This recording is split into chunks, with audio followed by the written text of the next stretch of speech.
Bonjour, aujourd'hui nous allons à Fréjus, ses lieux à voir, la cité épiscopale, le musée des troupes de la marine, la chapelle Notre-Dame de Jérusalem, le cloître de la cathédrale de Fréjus et bien d'autres lieux à ne pas manquer. N'hésitez pas à soutenir la chaîne en vous abonnant et activer les notifications pour ne manquer aucune de mes futures vidéos. Je vous souhaite une bonne journée et à bientôt. À l'origine nommée Forum Julii, la place publique de Jules, sous-entendu César, ville romaine fondée en 49 avant Jésus-Christ, pour s'opposer à la toute-puissance de Massilia, puis colonie voulue par Auguste en 27 avant Jésus-Christ sous le nom de Colonia Octavanorum pour accueillir les vétérans de la Legio 8 Augusta.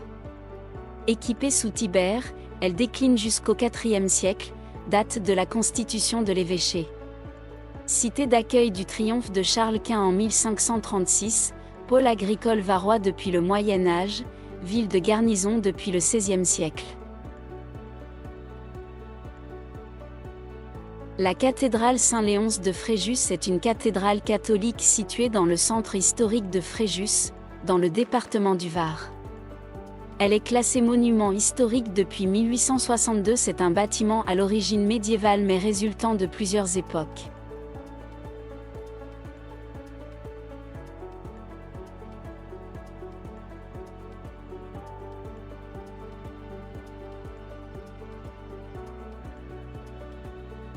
Les nefs. La cathédrale possède 2 nefs accolées à la suite de modifications successives pendant des siècles. La nef Notre-Dame, c'est en partie l'ancienne église paléochrétienne romane, possède 3 voûtes sur croisées d'ogives. La nef Saint-Étienne du XIe siècle et XIIe siècle a 6 voûtes en berceau. Elle était réservée à l'origine à l'évêque.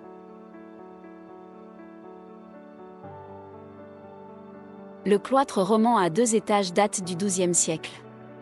Il est classé au titre des monuments historiques depuis 1875. Le vieux puits au centre a été restauré entre 1922 et 1931 ainsi que le double escalier allant à l'étage.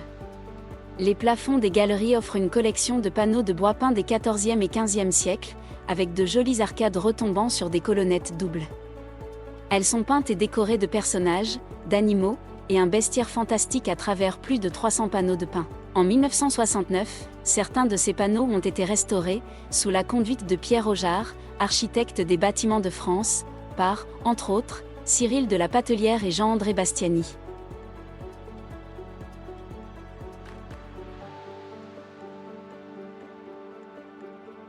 Baptistère, au sud-ouest de la cathédrale Saint-Léonce de Fréjus se trouve un baptistère paléochrétien, le plus ancien de France après celui de Poitiers puisqu'il date du 5e siècle et c'est l'un des mieux conservés.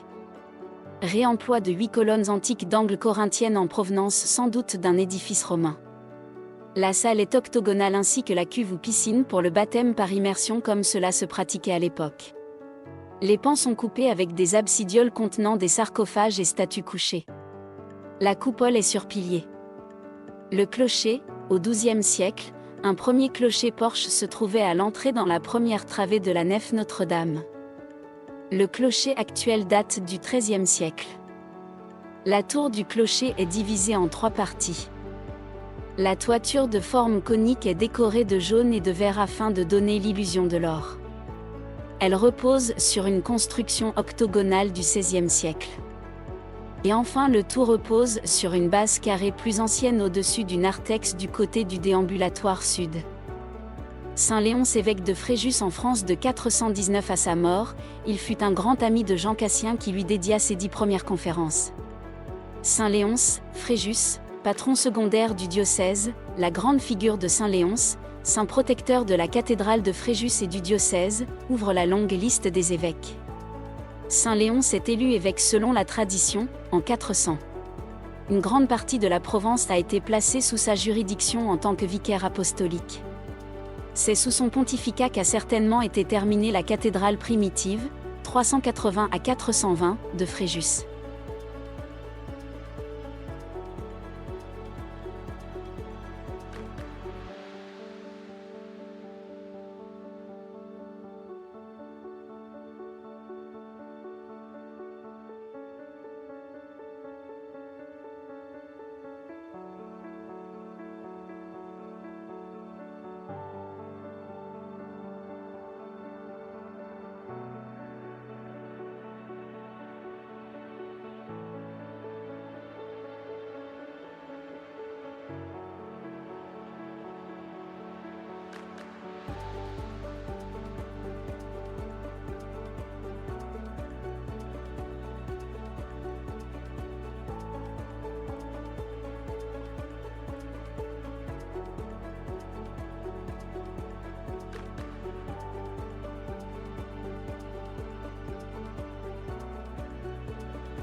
L'histoire du grand orgue de la cathédrale de Fréjus s'étend sur plusieurs siècles.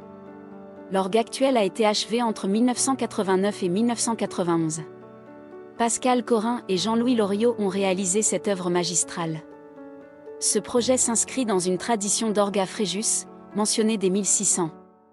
En 1778, un orgue a été installé et réparé en 1806. En 1810, les facteurs marseillais Bormé et Gazeau ont remplacé cet orgue par un nouveau modèle. Aristide Cavaillé-Coll a modifié l'orgue en 1856.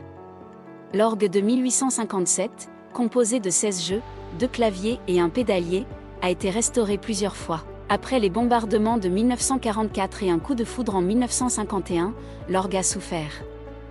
Dans les années 1960, des dégradations importantes ont affecté l'instrument. En 1967, un orgue de la maison Gonzalez a pris la place de l'ancien. L'aqueduc de Mons à Fréjus est un aqueduc romain qui alimentait la ville de Fréjus depuis Mons et Montauroux. L'aqueduc est classé au titre des monuments historiques depuis 1886. À sa mise en service, la longueur totale de l'aqueduc est de 41 567 mètres, 26 km en longueur orthodromique. Les dimensions internes de l'aqueduc sont d'1,6 m de haut pour 70 cm de large, soit 2 pieds romains. La date de construction a été estimée au milieu du 1er siècle, mais de nombreuses données concernant la construction de l'aqueduc restent inconnues à ce jour. Ainsi, la durée du chantier, le coût et le financement n'ont pu être déterminés. Il est resté en service pendant environ 305 ans d'après l'étude de l'épaisseur des concrétions internes, dépôts carbonatés, qui augmentent d'environ 1 mm par an. Toutefois, les 5 à 7 premiers kilomètres sont encore utilisés de nos jours. L'amphithéâtre de Fréjus, ou arène de Fréjus, est un amphithéâtre romain construit au 1er siècle dans la ville de Forum Julie, aujourd'hui Fréjus. Il pouvait accueillir de 10 000 à 12 000 spectateurs. Les dimensions de l'arène, autrefois recouverte de sable, sont de 67,70 m sur 39 m. Son grand axe, orienté est-ouest, est long de 113,85 m et son petit axe, nord-sud, de 82,20 m. Les spectateurs en étaient séparés par un mur appelé podium. Le monument est octogonal, bâti en grès-vert local, couvert d'une toiture de tuiles provençales, coiffé d'une couronne, d'un globe et d'une croix potencée, symbolisant les plaies du Christ, 5 plaies du Christ. Les fresques représentent la passion du Christ. À la table de la scène, parmi les apôtres, on reconnaît Cocteau et son ami Jean Marais, mais aussi Coco Chanel, Raymond Radiguet, Francine et Carole Weisweyer ou encore Max Jacob. La crucifixion du Christ est traitée en contre-plongée, selon l'inspiration du Christ d'Andrea Mantegna. On trouve également un autre thème sur les murs, celui de l'ordre du Saint-Sépulcre. On peut d'ailleurs lire à l'entrée de la chapelle la devise des croisés, Dieu le veut, devise inscrite aussi sur le sol recouvert de carreaux de céramique. Les vitraux sont l'œuvre d'Ozanne.